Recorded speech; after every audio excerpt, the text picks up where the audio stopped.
Hello hello hello hello আমি কিন্তু আবার চলে এসেছি। এই বাবা, এই গরমের মধ্যে রান্না করতে করতে আমি একেবারে পাগল হয়ে গেছি।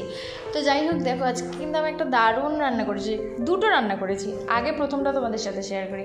প্রথমেই আমি রান্না করেছি আজকে ভেন্ডি দো পেঁয়াজা। এটা আমি এর আগে খেয়েছি, বাট কোনোদিনও নিজে হাতে রান্না করিনি। তো আজকে আমি নিজে হাতেই রান্না করলাম। কি কি লেগেছে এটার জন্য কিউব করা পেঁয়াজ কুচি, এদিকে তোমার মানে ভেন্ডিগুলোকে আমি একটু করে তেচড়া স্টাইল করে কেটে নিয়েছিলাম, আর সাথে ছিল টমেটো কুচি, আর চেরা কাঁচা লঙ্কাও ছিল। সেটা আমি এখানে কাটতে ফার্স্টে ভুলে গিয়েছিলাম। অ্যাকচুয়ালি আমি সবই ভুলে যাই, যাই হোক। তো প্রথমে আমি কড়াইতে তেল দিয়ে পেঁয়াজগুলোকে গোল্ডেন ব্রাউন করে ভেজে নিয়েছিলাম। তারপরে আমি ভেন্ডিগুলোকেও ভেজে নিয়েছিলাম।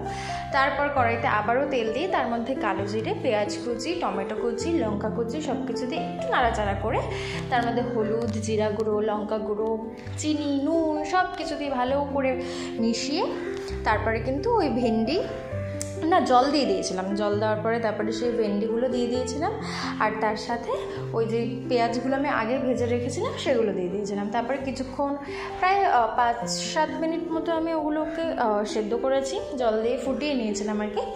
তারপরে এই দেখো আমার ভেন্ডি দো পেঁয়াজা একদম রেডি।